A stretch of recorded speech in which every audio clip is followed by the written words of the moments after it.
Hello everyone, কেমন আছো তোমরা সবাই? আশা করছি তোমরা সবাই খুব ভালো আছো আর সুস্থ আছো। আমার চ্যানেলের নতুন একটা ব্লগে জানাই তোমাদেরকে অনেক ওয়েলকাম। তো বেশ কিছুদিন আগে কিন্তু আমি এই ভিডিওটা করে রেখেছিলাম, কোনো একটা কারণে যদিও বা ছাড়া হয়নি, তাই ভাবলাম আজকে তোমাদের সাথে এই ভিডিওটাই শেয়ার করে নিই। আজকে কিন্তু আমি আমার মায়ের তৈরি যে ছোটোখাটো একটা ছাদ বাগান রয়েছে তারই সব গাছগুলো তোমাদের সাথে শেয়ার করব। আর এর আগে তো তোমরা মোটামুটি আমার ভিডিও যারা দেখেছো তারা তো জানোই, আমার মা বলো বা দিদা দুজনেরই কিন্তু গাছ লাগানোর শখটা প্রচুর। সাথে সাথে কিন্তু আমার মাসিরও এই শখটা রয়েছে। তো এদের সবার দেখে দেখে কিন্তু আমারও এই গাছ লাগানোর ইচ্ছেটা এখন খুবই তৈরি হয়েছে। যাই হোক, ছাদে কিন্তু বেশ কয়েকটা গাছ আছে, আর তার মধ্যে থেকে মা আমাকে আগে থেকেই বলেছিল প্লেটটা নিয়ে যা, আর এই যা যা মোটামুটি পাড়ার মতো আছে সেগুলো পেরে নিয়ে আয়। তো প্রথমেই ছাদে এসে এই সাইডটাই দেখলাম যে বেশ কিছু উচ্ছে হয়েছে। সত্যি কথা বলতে জানো তো, উচ্ছে খেতে আমার একদম ভালো লাগে না, তবে এই গাছের যে কোনো ফল সবজি দেখলে একটা আলাদা আনন্দ হয়। তো এই উচ্ছেটা ছেঁড়ার সময় এতটাই আনন্দ লাগছিল যে তোমাদেরকে বলে বোঝাতে পারবো না।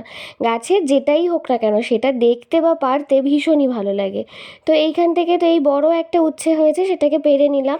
আর এই পাশটাতেও আমি খুঁজছিলাম যে কোথায় আর উচ্ছে আছে। তো এই পাতাগুলোর মধ্যে দেখো ছোট সাইজের একটা উচ্ছে হয়ে রয়েছে। আর এখানে না দু রকমের গাছ আছে, একটাতে এরকম বড় ধরনের উচ্ছে বা যেটাকে করলা বলে সেটা হয়েছে, আর আরেকটাতে এই ছোট্ট ছোট্ট উচ্ছেগুলো। তো মা তো প্রথমে বলেছিল যে যেগুলো তোর মনে হয় পেরে নিয়ে আয়, পরে মা কিন্তু বলেও ছিল যে বাদবাকি সবগুলো তো পারতে পারতিস। তো যাই হোক, আমি ভাবছিলাম পারবো কি পারবো না, এগুলো আর একটু বড় হবে কি না। আমার অতটা আইডিয়া ছিল না বলে ওই ছোটোটাকে আর পারি। তারপরে দেখো এই দিকটায় চলে আসলাম, আর এই দিকটাতেও কিন্তু বেশ সুন্দর সুন্দর কিছু গাছ আছে। এইখানে দেখো একটা গোলাপ হয়েছে, আর এই গোলাপটা না একদম টকটকে খয়েরি রঙের হয়, ভীষণই সুন্দর লাগে এই গোলাপটা। কিন্তু দেখলাম সেদিনকে বোধহয় কিছু একটা পোকায় গোলাপের কিছুটা খেয়েই নিয়েছে। তো যাই হোক, তারপরে দেখো এখানে আরও কিছু ফুল রয়েছে, আর বিভিন্ন ধরনের গাছে কিন্তু মায়ের ছাদটা একদম ভরা। মা কী করে জানো তো, যে গাছটাই মায়ের পছন্দ হয় বা যেটাই হোক না কেন সেটাই মাটিতে পুঁতে দেয় যে যদি কিছু হয়ে যায়। এই যেমন কমলি শাকটা দেখলে, কমলি শাক বাজার থেকে কিনে এনেছিল, খাওয়ার পরে তার ডাঁটাগুলো বসিয়ে দিয়েছে, আর তার থেকে না এখনও অবধি কমলি শাক হচ্ছে। কি দারুণ না ব্যাপারটা। তো তারপরে দেখো এখানে চলে এলাম এই পেয়ারা গাছটার কাছে। পেয়ারা গাছে পেয়ারার সাথে সাথে কিন্তু উচ্ছেও হয়েছে। তার কারণটা কি বলতো, এই পেয়ারা গাছের নিচের দিকটাতেই একটা উচ্ছে গাছ লাগানো রয়েছে, আর উচ্ছে গাছটা বাইতে বাইতে এই পেয়ারা গাছের ওপরেই উঠে পড়েছে, যে কারণে এই পেয়ারা গাছে পেয়ারার সাথে সাথে উচ্ছেও বেশ কিন্তু হচ্ছে। এই যে দেখতে পাচ্ছ পুচকে একটা উচ্ছে, তো এখান থেকে এই উচ্ছেগুলোকেও কিন্তু এবার পেরে নেব। আর জানো তো, এর আগে যখন আমাদের বাড়ির সামনের দিকটায় জায়গাটা ফাঁকা ছিল, আর সেখানে কিন্তু মা রীতিমতো চাষবাস করে খেত, মানে মা বিভিন্ন রকমের সবজি, নানান রকমের জিনিস কিন্তু সেখানে লাগাতো। তো যাই হোক, পেয়ারা গাছের পেয়ারাগুলো আগেই পাড়া হয়ে গেছিলো, তবুও আমি দেখছিলাম যে যদি একটু পেয়ারা টেয়ারা পাওয়া যায়। যদিও সেটা পাওয়া যায়নি, তো ওখানেও দুটো উচ্ছে ছিল, সেটাকে পেরে নিয়েছি। সত্যি কথা বলতে কি জানো তো, আমি না ফল খেতে একদমই ভালোবাসি না, তবে এই গাছের পেয়ারা আমার কিন্তু খাওয়াও হয় না, তাও যেন দেখতে কতটা ভালো লাগে।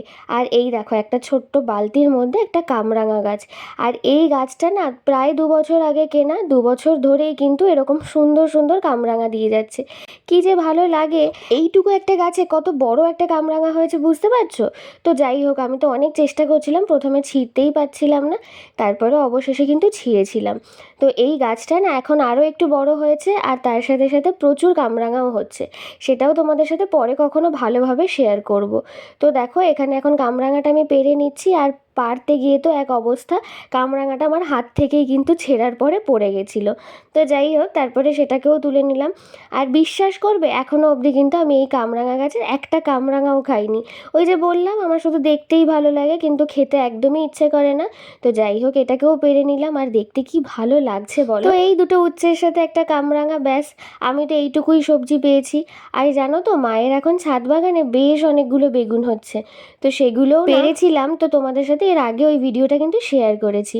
পরে ভাবলাম এই উচ্ছেগুলোও নিয়ে যাই, তাই এই দিকটায় আবার এসে এই ছোট ছোট উচ্ছেগুলোকেও কিন্তু পেরে নিয়েছিলাম। আর এই ধরনের সবজির সাথে সাথে আমার মায়ের বিভিন্ন গাছ লাগানোর শখ।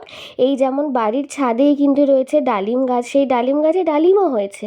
তার সাথে সাথে কিন্তু আরও বিভিন্ন রকমের ফুল ফল সবজির গাছ রয়েছে, পারলে সেগুলোও তোমাদের সাথে একদিন শেয়ার করব। আজকের ভিডিওটা তাহলে এই পর্যন্তই। ভালো লাগলে একটা লাইক করে দিও, আর চ্যানেলটাকে সাবস্ক্রাইব।